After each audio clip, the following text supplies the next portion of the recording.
ఎలా ఉన్నారు? అందరు భద్రంగా ఉన్నారు కదా? అవునా? రేపు సంక్రాంతి అయ్యా, మర్చిపోకుండా అందరూ రావాలి. ఏ పండక్కి రాలేదు, కనీసం ఈ పండక్కైనా రండయ్యా. సరే అమ్మా, తప్పకుండా వస్తాం.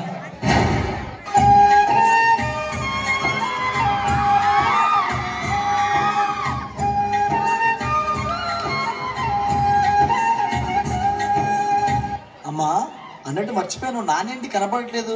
మీ నాయన పొలం పనికి వెళ్ళాడయ్యా. పండగ పూట కూడా పనేనా అమ్మా? అయితే మనం కూడా వెళ్దామమ్మా.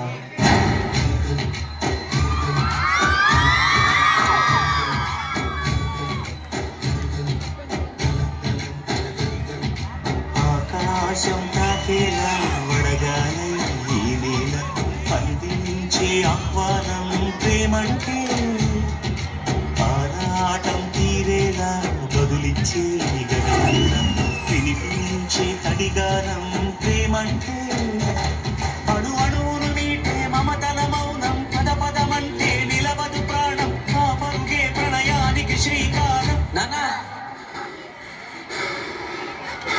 దాహంలో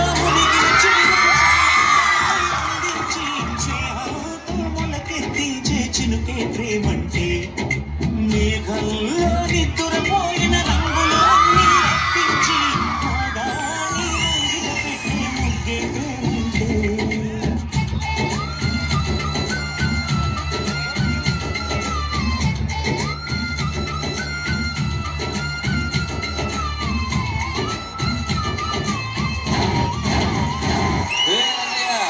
వడ్డీ కట్టలేదని ఆ జమీందారు నీ ఎద్దుల్ని తీసుకెళ్లిపోయాడయ్యా. ఇప్పుడు నీ పొలాన్ని ఎలా దున్నుతావు? ఏమైంది నాన్న? మనం వడ్డీ కట్టలేదని ఆ జమీందారు మన ఎద్దుల్ని తీసుకెళ్లారు నాన్న. అయితే ఏంటి నాన్న? మేమున్నా కదా, పదా.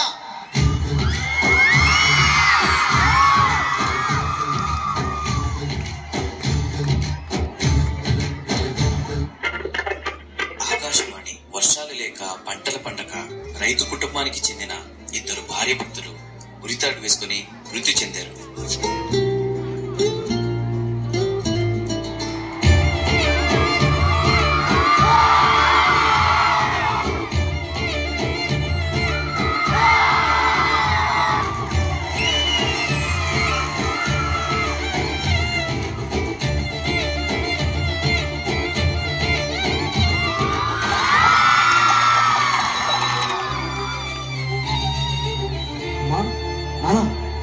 మీకేం కాలేదు కదా? మీరేం బాధపడకండి నాన్న. ఆ దేవుడు వర్షం కురిపించి మన పంట మన చేతికొచ్చేలా ఆ దేవుడు కనకరిస్తాను నాన్న. ఎందుకంటే రైతు ఎప్పటికీ ఓడిపోకూడదు నాన్న. మండే తొలిమినడగండే తొలియలే మన్ను కాదు ఇది స్వర్ణమంటూ చూపాలంటే మండే. రంగయ్య, చాలా దాహంగా ఉంది రంగయ్య. పొలము చెబుతుందే పదులుగా నాటే నాగలి పోటే చేసిన మేలంటే తనువంతా విరబూసే గాయాలే వరమాలై దరిజేరే ప్రియురాలే గెలుపంటే తను కొలువై ఉండే విలువే ఉంటే అలాంటి మనసు తనంత తానే తనకి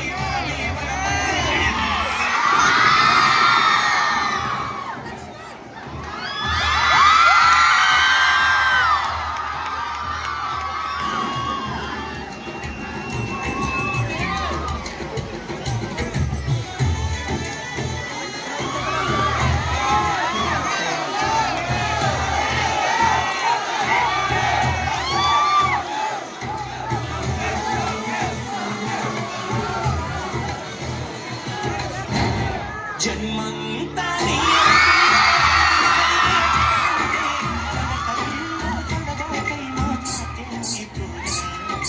రేయంతా నీ తలపులతో ఎర్రబడే కన్నులు ఉంటే ఆ కాంతే నువ్వు వెతికే సంక్రాంతి ఎదురువగా.